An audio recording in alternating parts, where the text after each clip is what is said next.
Hello dear friends. In this session we are going to understand promise in JavaScript. We will discuss how to create and use promise in JavaScript. So what is promise?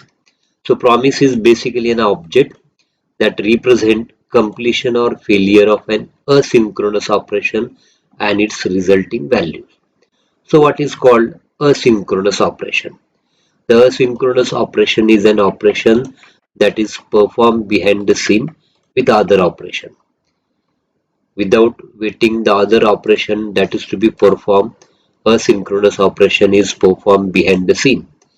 And after completion of this asynchronous operation, whatever the result we are obtaining, we want to display that result and we consider that that promise is fulfilled. It means the result that is written is the expected result.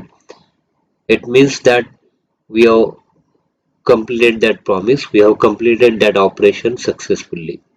So promises allows us to do that.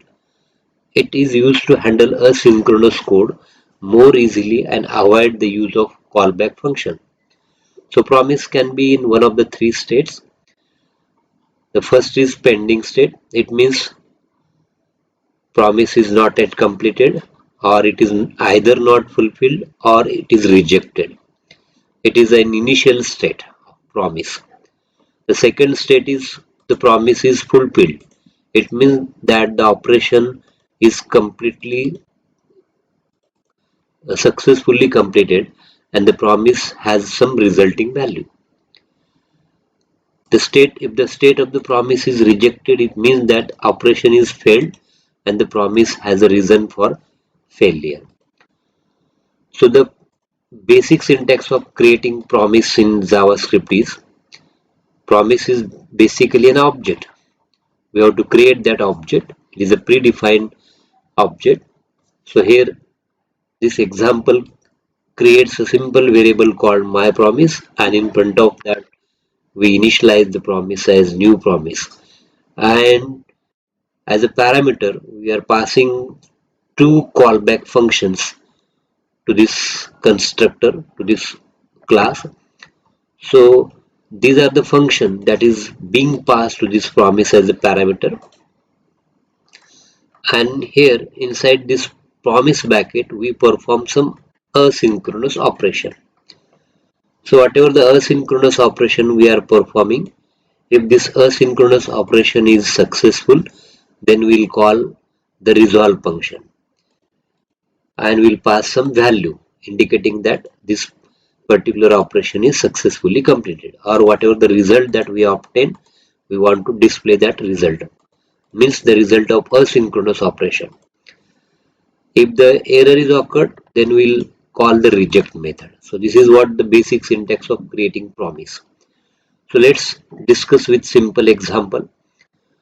So here a promise is a variable that is created and it is initialized with the resolve and rejects are the two callback function that we want to call after getting the data or after successfully performing the particular operation, completion of particular operation. Suppose there is an asynchronous operation for fetching data from a server. So for that we are calling this set timeout function. We are waiting for this 2 seconds for getting the data successfully from server, and if you get the data successfully, then we want to call the resolve function. Whatever the data that is acquired, that is enough, that will fulfill the resultant operation. And here in this example we are simply created a success variable and we have assigned the value true to that. If this value of this variable is true, it means the promise is successfully completed, and whatever the data we obtain, we want to display that data, or some message we want to display. So yes, we have to call this reject function and will display some message operation is failed. Now, to call this, resolve and reject callback function, we have to define the function somewhere. So where we can define the function, we have created the object of this promise, and we are calling the then function of this promise object. If the result, and inside the then function we are defining this callback function, and we are getting the message that is passed. Here we are calling the function resolve function, and we are passing some parameter. So here we are taking this parameter. Here we are defining the functions, defining this resolve function, and this function we are representing as a resolve. This is the parameter, or this is the input that we are passing to this resolve function. So here is the function result, and whatever the result, we just have to console the result output if the promise is fulfilled. And if the promise is not fulfilled, means there is some error, we are not obtained the data that is expected. At that time we want to call this catch method from this promise object, and we are taking the error message as a parameter to this callback function, and we are simply writing the error message on console. This is what the simple example. So we'll discuss the syntax of the promise and calling the promise if the promise is successfully completed, or if it is not completed, then we'll call the error message, we'll display the error message. So we'll discuss how to create a simple promise in JavaScript. So for that, so I'm moving towards this Visual Studio Code. So I'm creating one file called my promise, simply promise5.js. This is a simple file that I'm going to create, and in this file first we'll create a promise. So for creating a promise, we'll create one variable called promise is equal to new, then promise, and to this promise class we have to pass the two callback function as a parameter. So first is to call the callback function, we have to use the function keyword, and then this is the basic syntax of creating or declaring the promise.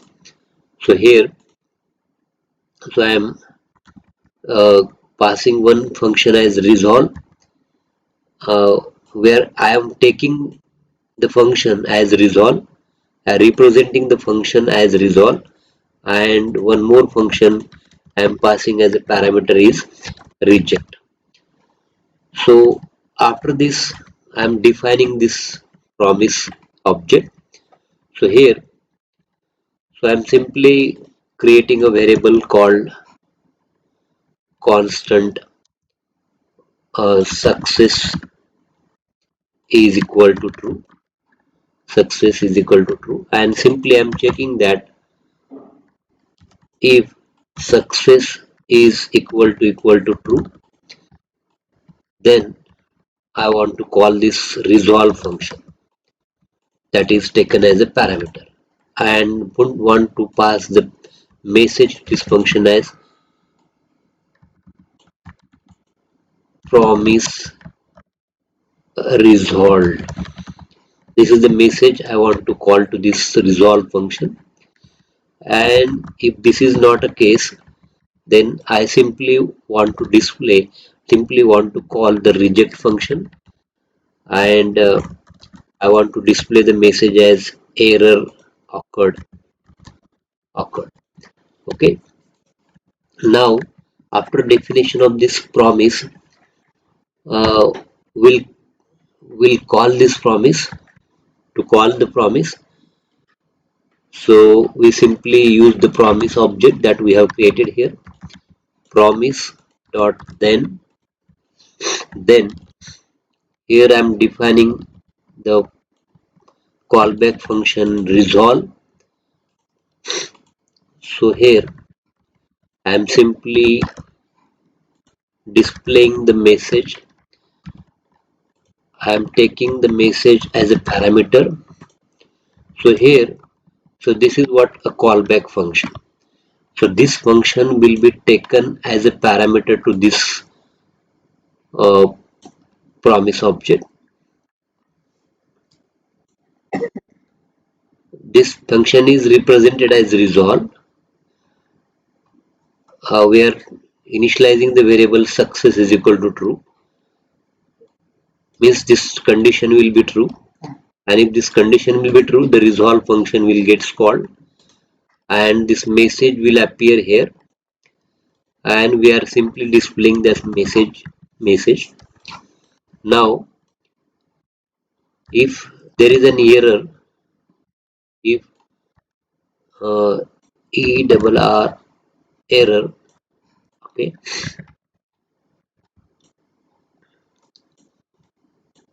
promise then semicolon dot error,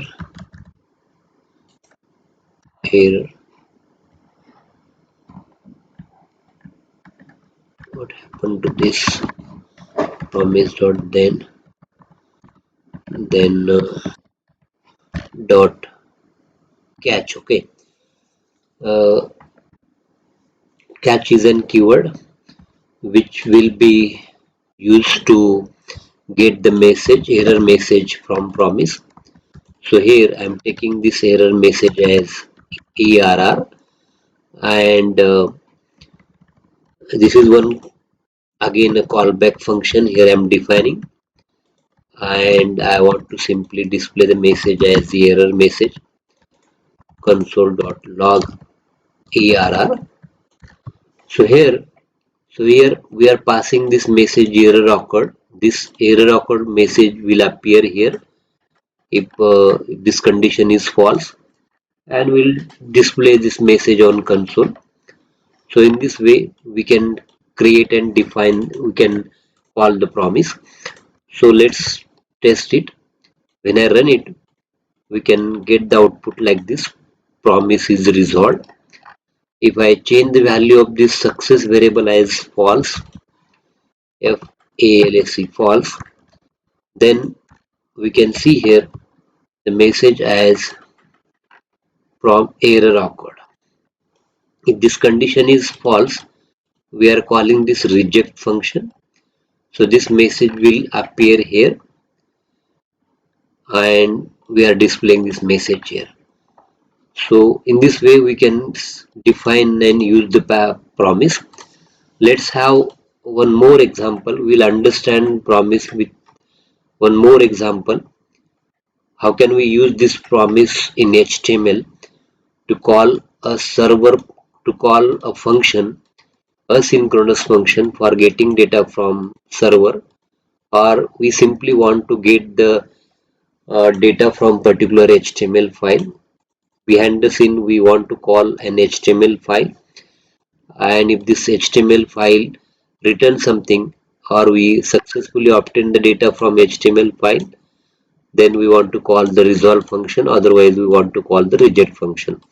So how to do that in HTML, we'll understand with the help of one more example. So for that, so I'm creating one more file called uh, promise html demo dot html, promise html demo dot html. Now in this file, what we'll do is we'll add a simple HTML code. We have added a simple HTML code here, and I'm going to delete this child, and inside this script and end script we'll write some code, the same code that we have written just now. So inside the script and end script, again I'm creating the variable called promise, and then I'm initializing this promise here, and then I'm passing or getting the two callback function resolve and reject. Okay, so now we'll define this callback. So what we'll do is we'll call one HTML file, and whatever the data of this HTML file, if you obtain that data, we'll call the function asynchronously. To call the function asynchronously, so we can use this HTTP, use this class called XML HTTP request. So this is the class used to call the remote file, or the file which is available on server, or here we have a file that we have created as a sample HTML. We can see here I have created the file called sample HTML, and in this sample HTML I am simply displaying this heading, one more heading too, and I am displaying some list. So we want to call this HTML file from this promise HTML demo.html. Then how we'll call? We'll call this func file as when the page is being loaded. So I'm calling this request dot okay. What happened to this? Where request? Okay, we have to write here new keyword. Then request dot on load. If this request is loaded, we'll call one function. We'll call one function here. So, and inside this function, first what we'll do is we'll send this request. To send this request towards the server, we'll send the get request, and then the name of the file that we want to call is sample html.html.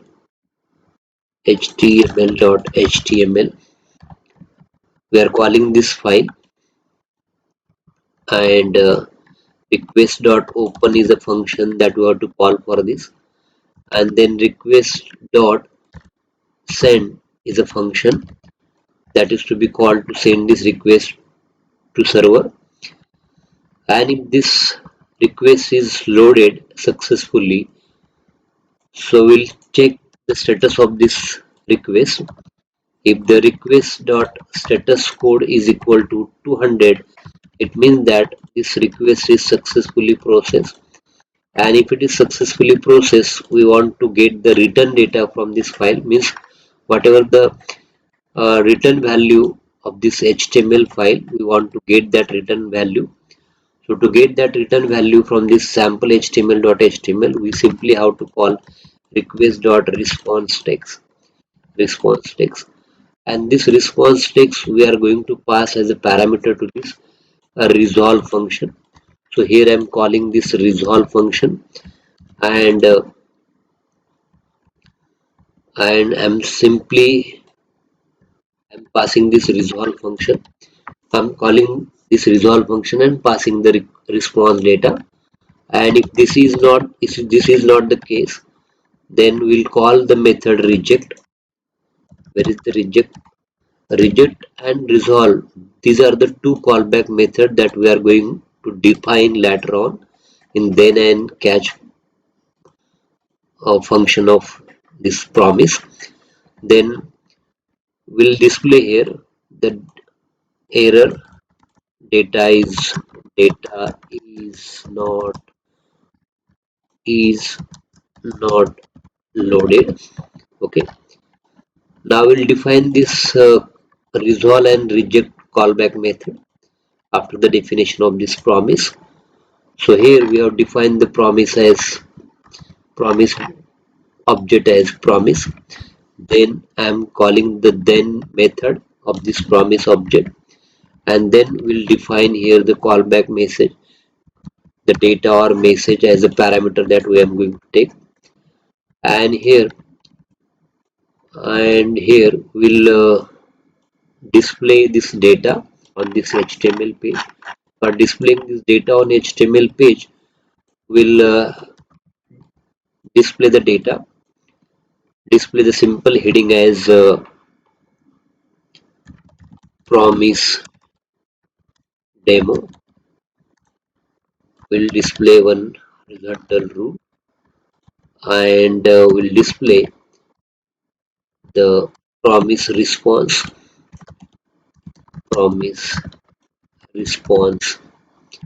whatever the response of the promise, we are going to display this promise here.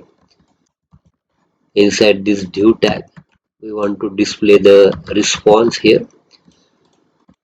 So to display the response in between div and end div, we'll call here document dot get element by id, then response dot inner html dot inner html is equal to message.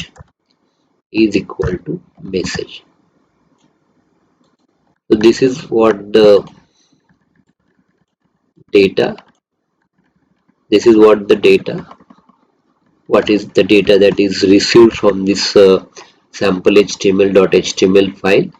We are displaying this data, and we'll simply display the response data plus this message, response data plus this message. Now if this is not the case, if the response is not received from the server, then we'll call the catch block. If some error is occurred, we'll call this catch block and we'll read the message as error. Means here we are defining one more callback method for error message that is occurred, and we'll display here the message as error error data, error data, and then we'll display here the message that is being passed as the error. So here we are passing the message as error, data is not loaded. Okay, so this is how we can implement a simple promise here. Now we'll see whether this is working or not. To run this HTML file, I am simply using this go live option available in Visual Studio Code. When I click on the go live option, so data is promise response. There is no promise response appeared here. What is the result? We'll see. Some error is occurred here. The error is syntax missing after argument list. Missing. This bracket is missing somewhere. We'll see where is the bracket. Here is the bracket that we have to pass, because we are taking this as a parameter. Okay, we are taking this as a parameter bracket. Okay, here we have to display this arrow function here. So here we have to display this arrow function here, because we are defining this function here, that is, and we are referring that particular function as a resolve and retrieve. So here you have to define the function. Now once again we'll check here. Now we can see here the data result of this program is appeared like this. So this is what the simple content that is available in sample html.html. So this is the response data that we have received from this file. So in this way we can write and use the promise in HTML also. So I hope you understand what exactly the promise is. Thank you.